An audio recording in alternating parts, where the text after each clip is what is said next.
Boa noite, Pastor Mauri. Boa noite, Ângela. Boa noite a nossa equipe, sempre pronta para nos ajudar. E cada um que está nos acompanhando nesta noite para estudar a Palavra de Deus. Sempre é um momento significativo para a nossa vida quando podemos estudar a Palavra do Senhor para a nossa vida.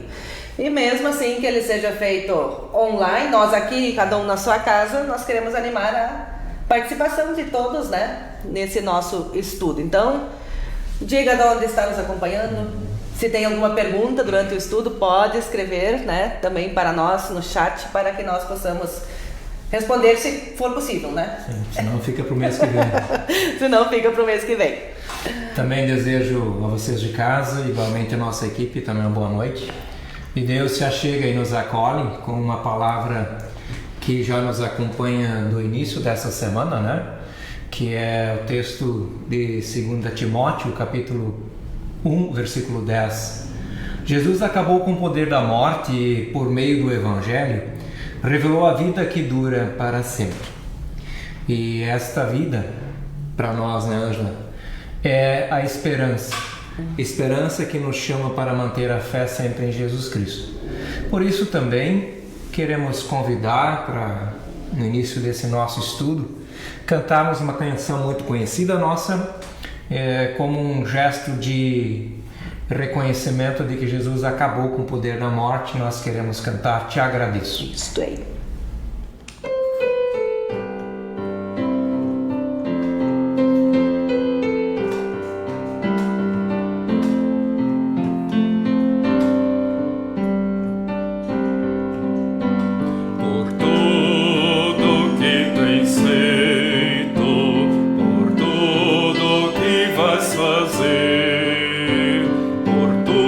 Promessas e tudo que és, eu quero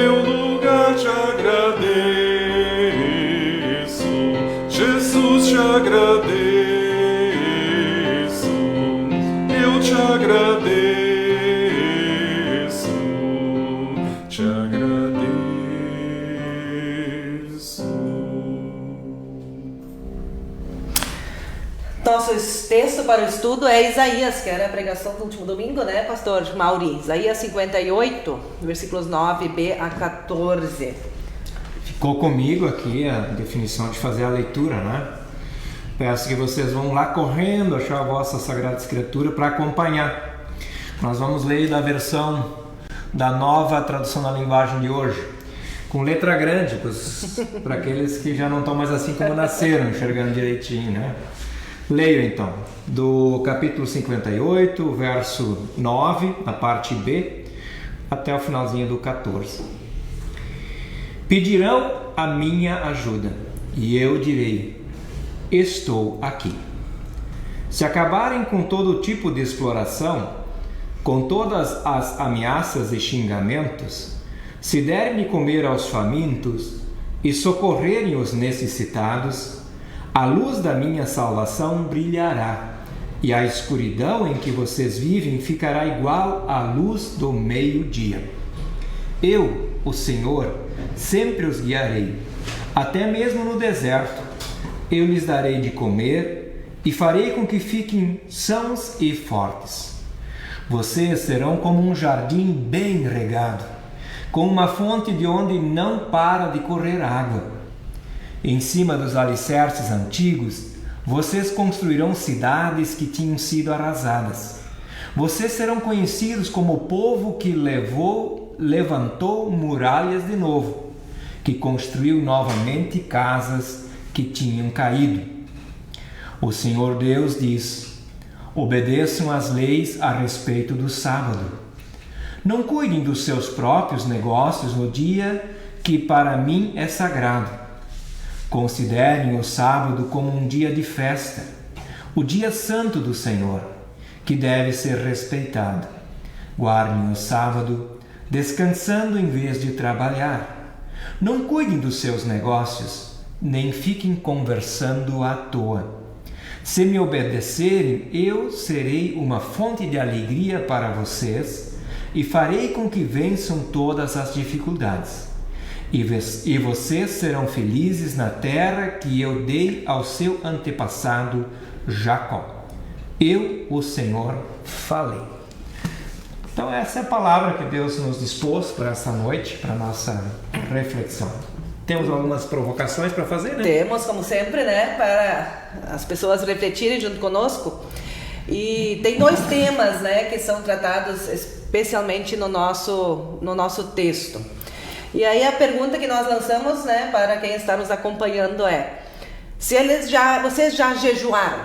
Você já fez algum tipo de jejum, pastor? Sempre tem aquelas situações em que a gente faz ou precisa fazer, né? Tem as situações que sempre presentes na companhia, né? A gente tem épocas específicas, né, no ano litúrgico, inclusive, que nós somos chamados a jejuar, mas às vezes por necessidade física, né? Também. Então, assim, você já jejuou? Ou por qual razão você fez isso?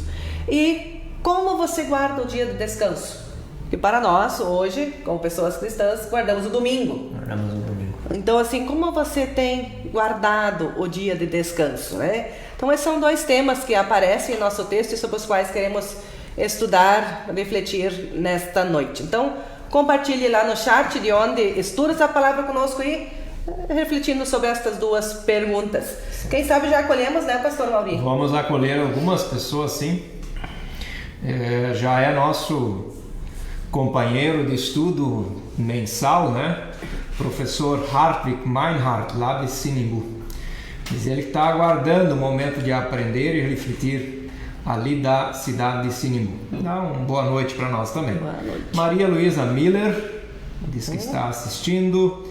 A Maria Bernadette Feistrecker, boa noite, abençoado estudo a nós, assistindo com o Paulo aqui em São Leopoldo. André Für, boa noite, família. Obrigado por nos considerar parte da família, né? Eloy Techmeier, Eloy e Leonice estão assistindo. Carlos Hilton Tomé diz boa noite para nós. Boa o Hilton noite. está aqui conosco com as flores que ele preparou hoje aqui para o nosso altar, no cantinho aqui atrás da gente.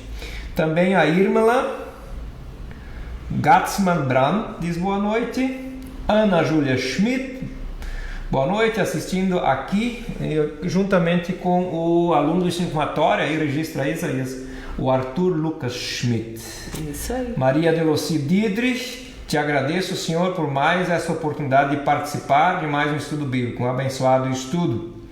Ivone Gressler, boa noite, queridos amigos, obrigado por nos incluir no hall dos amigos e das amigas, né? Ivone Gressler faz uma cuca que eu nem te conto hoje.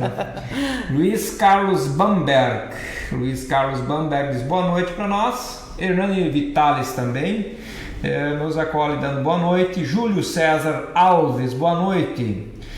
O Júlio César é aqui de São Leopoldo. A Eliane Prado ninguém conhece, né? Uma das nossas secretárias da comunidade também deseja boa noite. E para não ficar atrás, né? Também a Sirlene Thomas está aqui, as duas secretárias. Amanhã a gente vai conversar sobre isso, né? Marcar direitinho a presença de vocês no estudo bíblico. Também a Patrícia Kappel diz boa noite, pessoal. Então, algumas das 21 pessoas que estão conosco, né? Bem-vindos. Estou. Bem-vindas ao nosso estudo. Pela presença. Nos alegramos, né, com a presença de cada um. Quem tem as Bíblias abertas em casa, né, nós temos a Bíblia aqui também, eu dizer assim, quando vocês tiverem a oportunidade, leiam todo o capítulo 58, porque especificamente esse capítulo todo ele trabalha sobre o jejum. Então nós pegamos apenas uma pincelada do jejum e também então do sábado, né? São os dois temas que aparecem. Então leiam ali, reflitam, ele é grande, senão até nós poderíamos ler ele todo, né? Mas sim, ele tem muitos versículos.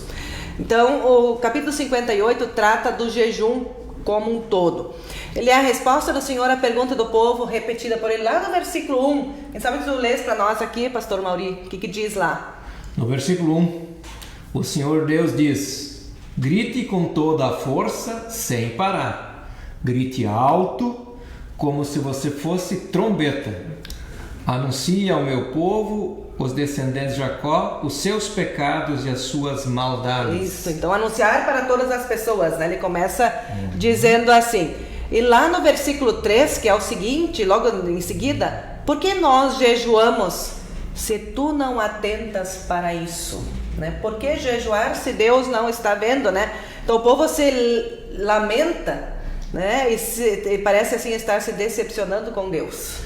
Deus não está respondendo a eles. Existe aí uma coisa muito atual, né? De que a gente que lida com o WhatsApp é assim, se a gente manda uma mensagem, até entre nós colegas é assim, né? Se não vem uma resposta em 5 segundos, a gente já começa a lamentar. E ali também, né? Há uma situação de pecado, as pessoas estão fazendo jejum e não tem uma reversão da situação. É isso. Ou seja, se faz, mas não tem um E assim, resultado. Como bons filhos, logo reclamam, né? Sim. Reclamam com Deus. E aí Deus acusa e condena o seu povo. Pois esse o buscava todos os dias apenas como uma atitude externa. Uma atitude externa. Né? Mas Deus estava olhando mais para o coração. E ele estava olhando externamente, jejuando, mas sem o coração. Né? Então essa era a grande questão. Era uma fé de fachada, ou seja, só de aparências. Não sei se hoje em dia isso também existe. Hoje o que mais a gente tem é rótulo, né?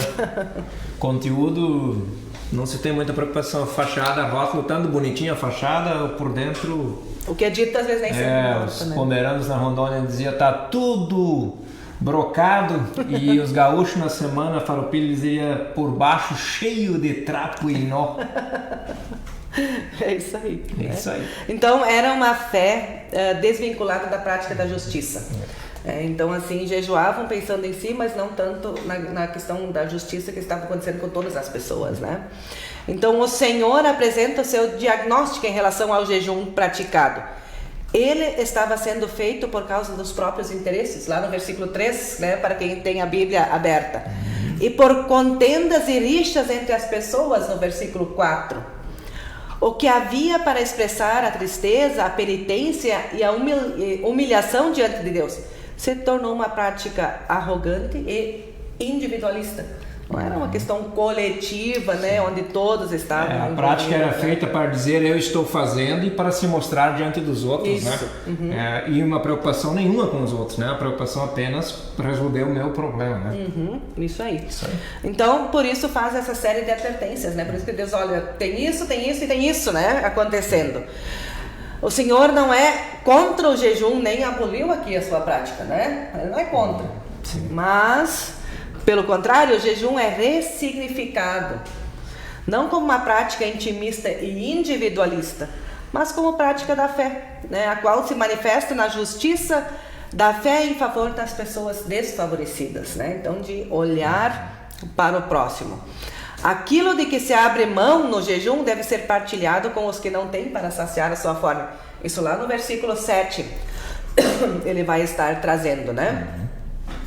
Então, ao invés de infligir a alma, privando-se de saciar a si mesmo, o povo deveria repartir o seu pão com a alma aflita, ou seja, com aqueles que não têm. Bem atual, né? Bem atual a situação, né? Isso lá no versículo 10. Então a gente viu alguns aspectos, você já está voltando com aquela tosse que te acompanha o dia inteiro, né? Tendo visto esses aspectos em relação ao contexto literário, ou seja, aquilo que está antes um pouquinho daquilo que a gente está se ocupando de noite, podemos abordar agora a Pirico em alguns dos principais pontos e detalhes, né? Então o texto pode ser estruturado da seguinte forma, né? E eu vou pedir para o Isaías, né, que está nos auxiliando aqui, para ele colocar para as pessoas verem em casa, né? Sim. E aí quem sabe o pastor Maurinho consegue a estrutura do texto, né? Então qual é a condição, a situação, né? No versículo 9b e no versículo 10, a prática da justiça em favor de pessoas desfavorecidas, né? Então o jejum, ok, né?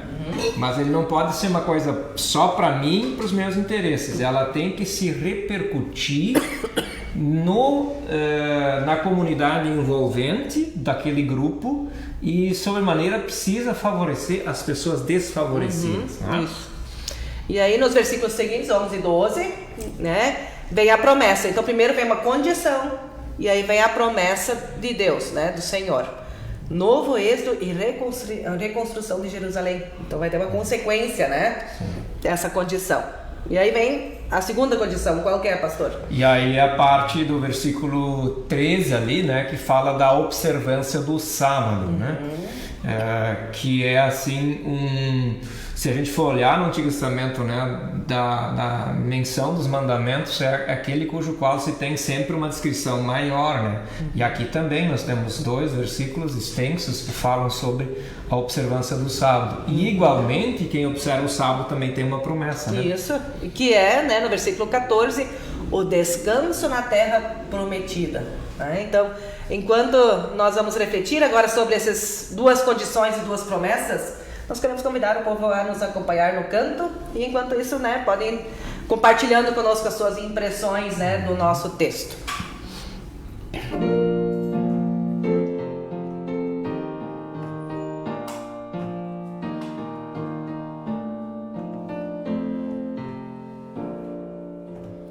Buscai primeiro o reino de Deus e a sua justiça, e todas estas coisas vos serão acrescentadas. Aleluia, aleluia. Aleluia.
Vamos acolher mais algumas pessoas? Vamos lá. Fomos até a Patrícia, né? Isso. Depois se achegou também o Cláudio Heckler, que é ali da feitoria, diz boa noite para nós. O Hartwig também faz aqui a sua participação com relação àquela pergunta sobre o jejum. Ele diz: ficar em jejum é prática para exames de laboratório, para que os resultados sejam mais fidedignos. Também mais abaixo ele diz, né? E o jejum coletivo numa sexta-feira santa, não só de carne vermelha, mas de alguns pequenos sacrifícios, como demonstração de respeito do que Cristo fez por nós. Então, as participações do Hartwig. Também a Angelice Scheffel está conosco, diz boa noite. Também o Luiz da Campina nos dá boa noite. O Jair Seibel, um abraço do primo Jair Seibel, né? Então, lá de Independência, primo meu, né? Primo meu. A gente se criou junto, mas vive separado. Caminhos diferentes Caminhos hoje, separados. Ok, vamos dando mais um passinho no nosso estudo. Vamos lá. A gente colocou agora alguns pontos, né, para nós conversarmos, né, mais especificamente sobre os versículos, né? Então, o primeiro, a gente colocou assim: a fé verdadeira manifesta-se na prática da justiça, que é o primeiro tema que aparece, né, no nosso capítulo 58. Então, especialmente ali os versículos 9b e 12, né? Então, o capítulo 58, ele trata do jejum e também do sábado, como nós já vimos, né, anteriormente. E no versículo 3, a pergunta que já foi colocada antes: que adianta jejuar se tu nem notas, né? Que adianta fazer o jejum se Deus não percebe? E nos versículos seguintes, Deus denuncia que durante os dias de jejum, então o que as pessoas faziam? Jejuavam por um lado, mas aí Deus denuncia o que eles estavam fazendo também, né? Eles têm uma prática de exploração. Os da casa, né? Os seus empregados eram explorados, e onde tem exploração tem também a discussão, o desentendimento. E se tem discussão, desentendimento logo, né? Tem briga e até chegam a se agredir, né? Isso. Então essa é uma situação presente ali nos dias de jejum, né? Isso. E aí Deus diz: eu estou vendo o que vocês fazem, né? Fecham a boca para comida e... Mas pro resto não tem mudança de vida, né? Não tem mudança de vida nenhuma. E aí ele diz: olha, vocês fazem o jejum, qual é o jejum que Deus espera que se faça, né? E aí ele diz: soltem os presos injustamente, né? Isso lá nos versículos 6 e 7. Que acabem com a escravidão, que repartam com os famintos, que deem casa e roupa a quem não tem, que socorram a quem precisa. Então esse é o jejum que ele espera também de nós, né? Exato, é a questão da diaconia, né? Isso, É a questão da diaconia, do desprendimento, né? Então a expectativa de Deus pelo jejum comprometido com a vida e com a justiça, ou seja, da fé comprometida com a vida que vem acompanhada de uma promessa. Então é essa prática do jejum e que tem compromisso com a vida e a manutenção da vida, também tem por parte de Deus, no nosso texto, uma promessa muito bonita. Isso, né? Lá nos versículos 10, 11 e 12, para quem está nos acompanhando, né? Então, o primeiro ele diz: a luz da minha salvação brilhará. Daí, eu os guiarei, lhes darei de comer e beber, né? Essa é uma promessa maravilhosa que Deus faz, né? E suas cidades e casas serão reconstruídas. Imagina o conforto de ouvir, né, palavras de Deus, porque eles estão saindo do exílio ainda, né? Sim. Da Babilônia. Então, eles ouvem: olha, vocês vão ver a luz da salvação, eu os guiarei, darei de comer e beber, e as suas casas serão reconstruídas, né? Vocês estão em um lugar para ficar. Vida digna, com tudo aquilo que a nossa Constituição, por exemplo, prevê, né? Isso. Também para o seu povo.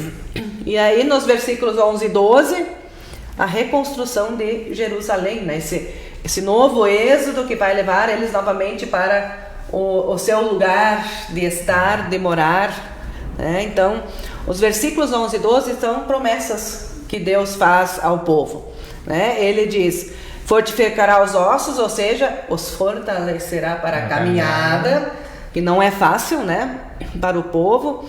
O povo será como um jardim regado em um manancial, ou seja, uma fonte de água que jamais secará. Também tem uma imagem da água que faz parte do sustento de Deus, né? Quando da saída do povo da escravidão no Egito, a água é sempre muito presente. Acompanha na caminhada, né? A promessa de que essa água também vai estar depois regando o jardim, né? Para mim também, hoje, pastor. Rega a palavra aí para tu me ajudar aí a falar, né? Eu tava assim ontem, né? Ontem no coral eu tava com a voz bem fraquinha, né? Então a expectativa de Deus pelo jejum comprometido com a vida e com a justiça é o que está ali presente nesse texto. Ou seja, a fé comprometida com a vida vem acompanhada de promessas, né? Então essa ideia de que eu vou fechar a boca, vou me abster de comer certas coisas, de fazer certas coisas, e que nada muda no meu entorno, e aí a gente acha que vai acontecer grandes coisas. Não. É uma consequência, né? Uma da outra, né? Isso. Não tem como. Na verdade, você quer uma coerência, né? Entre o que se você está jejuando, mas ele também tem que ser coerente com o viver depois da pessoa, né? E aí nos versículos 13 e 14 ele vai trazer a observância do sábado e o descanso na terra prometida. Então o versículo 13 e 14 é a coerência exigida, não é mais sobre o jejum, é evidente, né? Mas sobre o dia do descanso. Não é dia para trabalhar, fazer negócios ou conversar à toa. Sobre o sábado, então Deus diz: considerem como um dia de festa, um dia santo do Senhor, guardem o sábado. Então, novamente, essa orientação vem acompanhada de promessas. Eu serei uma fonte de alegria para vocês e vocês serão felizes. Isso, né? Esse é o final do nosso texto. A gente não tem no nosso roteiro aqui, mas hoje de manhã eu tive a graça e a oportunidade de sentarmos com o nosso grupo ecumênico aqui em São Leopoldo e conversar sobre a teologia da criação. E tu sabe que a gente vai morrendo e ainda assim vai aprendendo, né? Então, no texto da criação ali, quando fala do sábado, eu nunca tinha lido essa questão assim de que Deus cria todas as coisas até o sexto dia e depois de criar os animais, ele cria o ser humano e lhe dá a incumbência de dar sentido e de dar nomes a tudo que foi criado. Isso, e depois vem o sétimo dia. E o nosso assessor hoje disse que o sétimo dia é para ser esse dia pleno de convivência das pessoas com a criação e com o seu Deus. É o dia de festa, é o dia da convivência, do júbilo. É uma antecipação do que vai ser o paraíso, entende? Muito bom. Mas eu achei assim, eu fiquei impressionado dessa leitura, foi para mim muito significativa. Então aqui aparece isso, né? O sábado não é só um dia de eu não fazer nada. Não, o sábado é o dia em que eu vou estar com aqueles que me antecederam na criação, aqueles cujos quais eu tenho responsabilidade e que eu ressignifiquei o seu ser com um nome. Na verdade, a gente dá muita ênfase ao descanso. Né? Eu acho que Isaías resgata então muito bem isso que você está colocando, né? Considerem como um dia de festa o dia santo do Senhor. O dia da grande comunidade de criaturas que vai estar com seu Deus em júbilo, em festa. Muito bonito isso. Então, tanto o jejum quanto o sábado eram importantes para o povo que ouviu estas palavras. Era o povo que estava voltando lá no exílio da Babilônia. Um povo que estava sob o domínio de outro povo. A gente às vezes não consegue imaginar o que isso significou para eles, né? Estar sob o domínio de outro povo, vivendo sob a influência de outras festas e de outras culturas. Esse era um misto que tinha. Então, nessa conversa com o diferente, hoje também eu soube que antigamente o rio era a ponte que ligava as duas comunidades em qualquer lugar, porque é pelo rio que as pessoas vinham, né? Então, pensando assim de ser dominado por outro povo, de uma outra religiosidade, eu soube que tem ponte que foi construída aí num lugar estratégico para fazer os luteranos passarem naquela ponte e dar de frente com a igreja cuja qual eles não seguiam, né? Interessante, né? Então, como a gente é dominado pelo povo ou é dominado por uma outra fé, ali é um sinal claro desse. A ponte está ali, e por que ali? Por que não era 1 quilômetro para cima, 1 quilômetro para baixo? Porque as pessoas eram obrigadas a passar ali e ver o diferente, para ver o diferente e dizer, olha, mas aqui nós reinamos, né? Percebeu? Interessante, 60 anos, igreja sem torre, sem sino. E na verdade tem muitos lugares que é assim, ainda né? é assim, né? Então, dá para ter um exemplo claro do que significa ser dominado por outro povo. Ou por outra fé, né? Então, assim como o povo da escravidão do Egito, o exílio foi tempo de privação de direitos. Acho que a gente também falou em experimentar, né? Acho que é o que também foi experimentado pelos primeiros que aqui chegaram, né? E de volta à liberdade, o povo pôde jejuar e guardar o sábado. Então, eles não podiam fazer isso. Não fazia parte lá da onde eles estavam vivendo poder jejuar, que era uma prática já antes, e a questão de guardar o sábado. Né? Então, ali eles estavam novamente podendo fazer.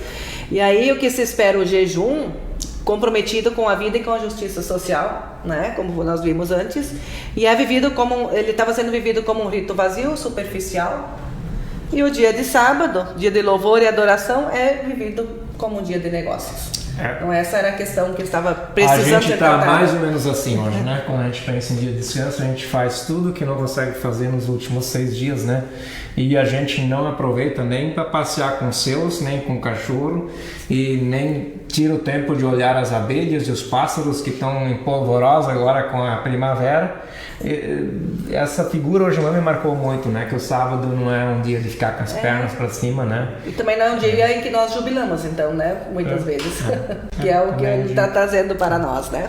Legal. Acho que é interessante esse texto aí, muito cheio de significado e importância para nós, né? Isso aí. Temos mais pessoas para acolher? Sim, temos mais pessoas para acolher. Vamos lá. Roseli Maria Clark Magnans, boa noite. O jejum verdadeiro vai além de deixar de comer e beber.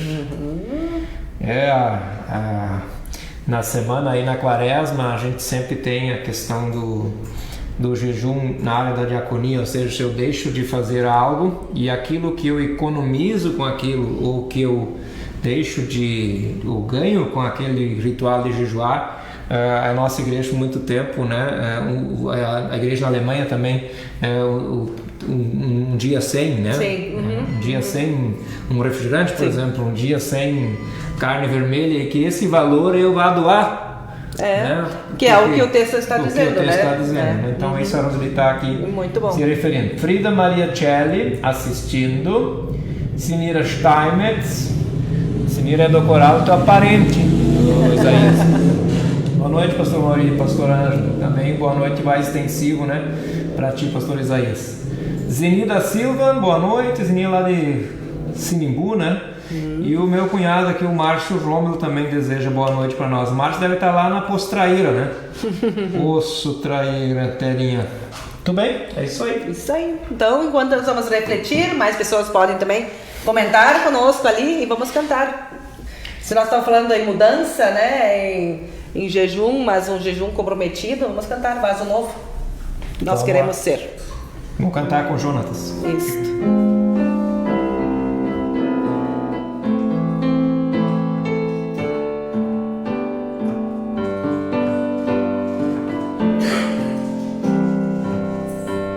Eu quero ser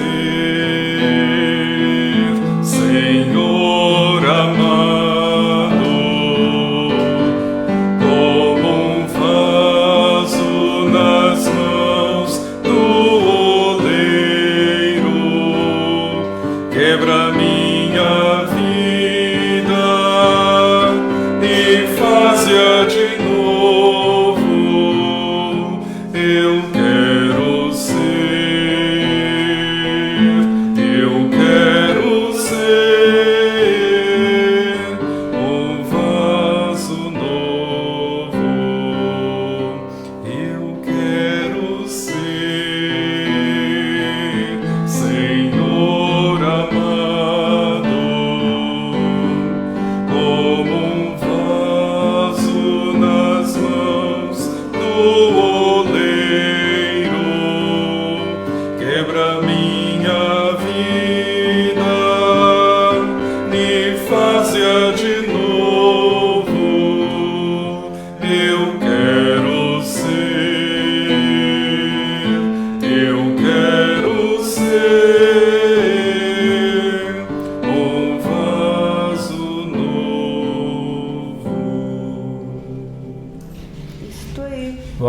Vamos concluindo? Vamos concluindo. Porque a noite foi feita para outras coisas além de estudar, né? Também para descansar.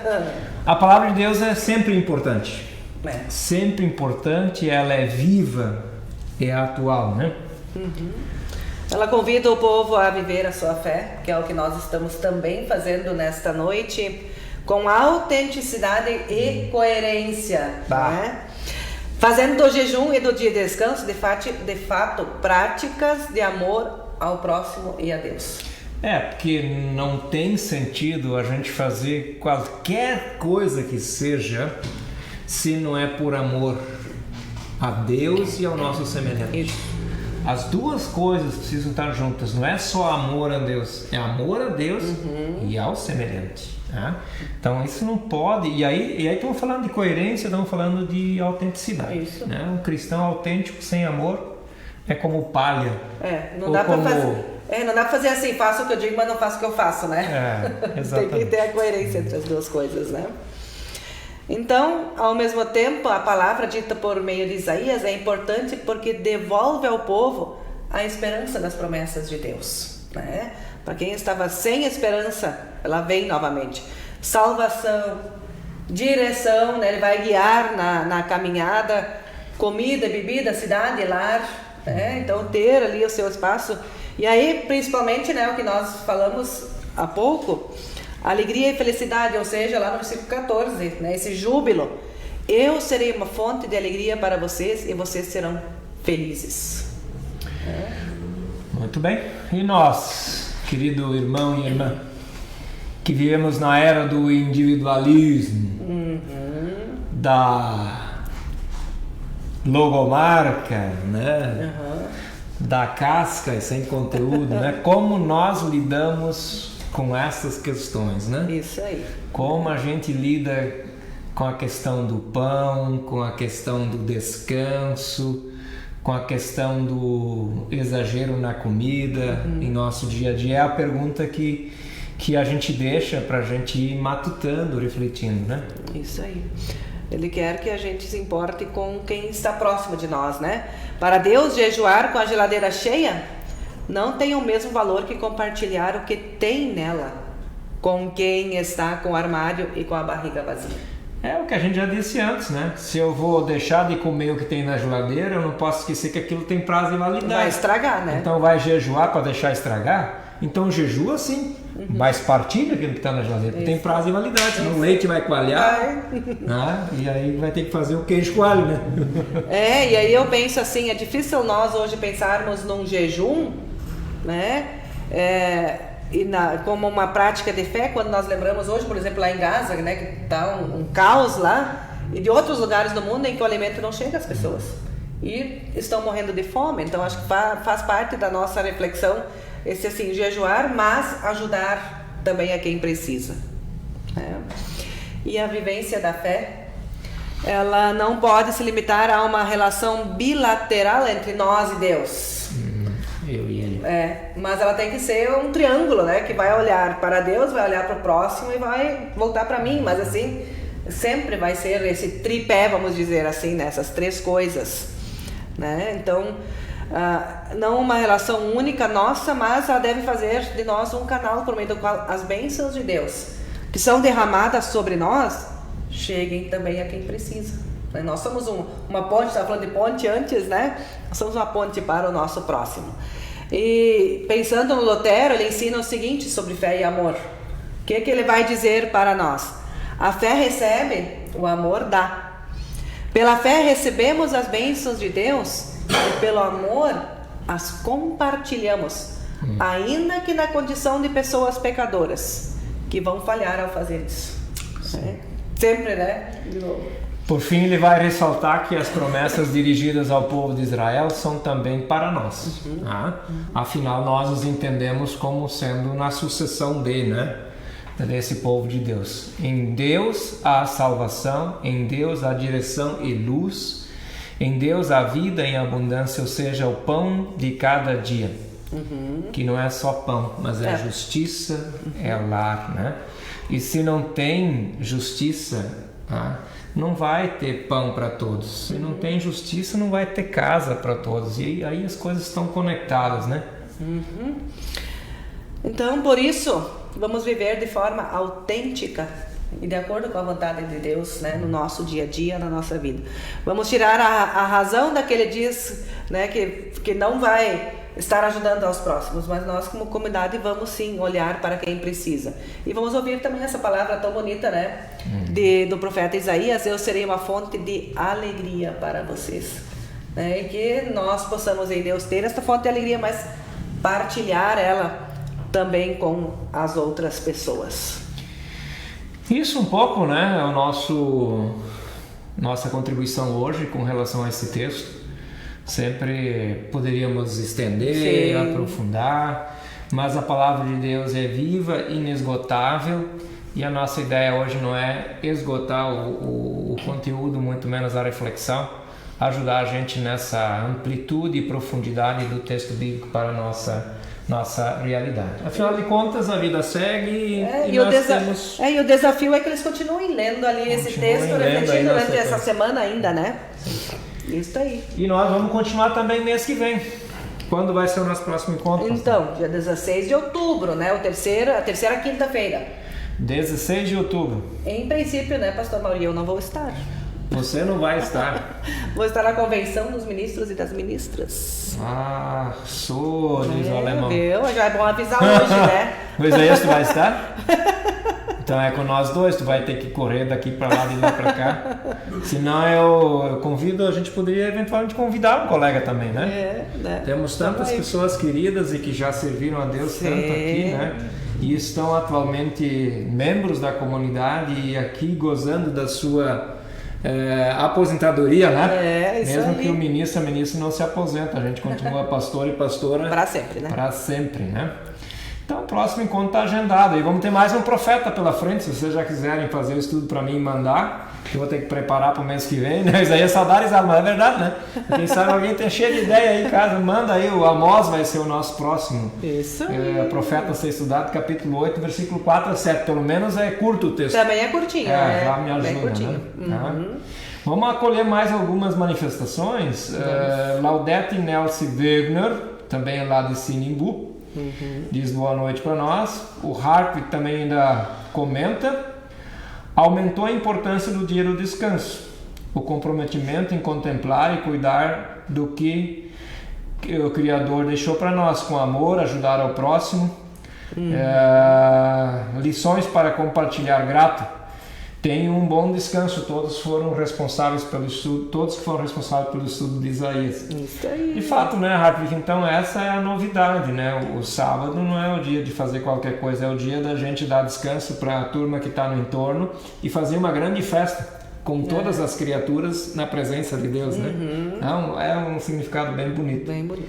Daniel Reisewitz diz boa noite, obrigado. Daniel é aqui de São Leopoldo. Acho que são esses que se achegaram, né? Temos quase 3 dezenas de pessoas participando do estudo. A gente se alegra, né? Porque no começo das coisas nós achamos que essa modalidade poderia ter lá suas dificuldades, as pessoas participarem. Mas tudo na vida é assim, a gente não nasce sabendo que a orelha não é boca.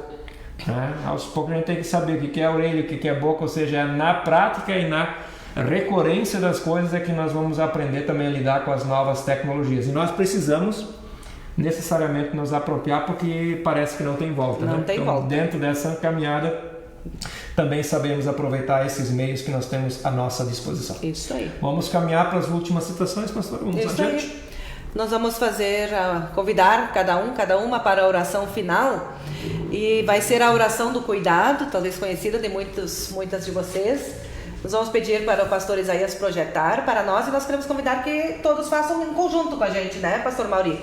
A oração. E assim nós nos colocamos também nessa noite sob os cuidados de Deus, que nos guarde, nos dê um descanso merecido e necessário também. Então convido a orarmos. Deus da vida, dá-me tua mão e conduze a minha vida. Guia os meus passos para que eu caminhe em segurança. Sob as asas da tua misericórdia, sinto-me em tua proteção. No colo da tua bondade, encontro descanso verdadeiro. Em dias de medo e angústia, abriga-me em teu poder. Em momentos de ansiedade, faze cair sobre mim a tua paz. Ao sentir-me fragilizado, ajuda-me a ter esperança. Cuida de mim e dos meus amados, cuida do meu destino. Quando a culpa me acusar, acolhe-me em tua graça, absolve-me do pecado e faze-me renascer do teu perdão. Se eu cair, permita que eu caia em tuas mãos. Se eu permanecer caído, dá-me a tua companhia. Seja como for, cobre-me com o manto do teu amor. Graças pela tua salvação. Agora dá-me a bênção que tanto anseio. Amém. A bênção vamos fazer de forma cantada? Vamos cantar. Vamos cantar, pedindo né? que Deus nos guarde e nos abençoe. Então cada uma é convidado também assim a receber e colocar as suas mãos em recebimento da bênção de Deus. Então cantamos.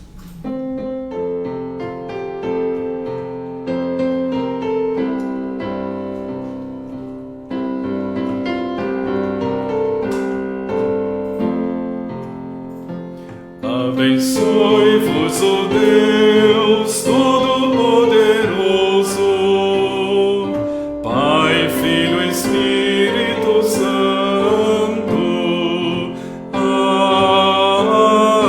Amém. Ide em paz, ó meus irmãos, e anunciai ao mundo inteiro que o Senhor é amor. Demos graças a Deus.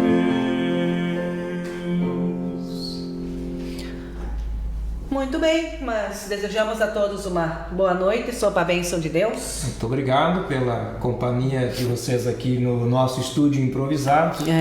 Obrigado pela companhia de vocês em casa, e nós desejamos também que não só tenham uma boa noite, mas deixamos o nosso abraço e o desejo da gente se encontrar logo ali no mês de outubro, no dia 16. Logo e logo. Amém. Boa noite.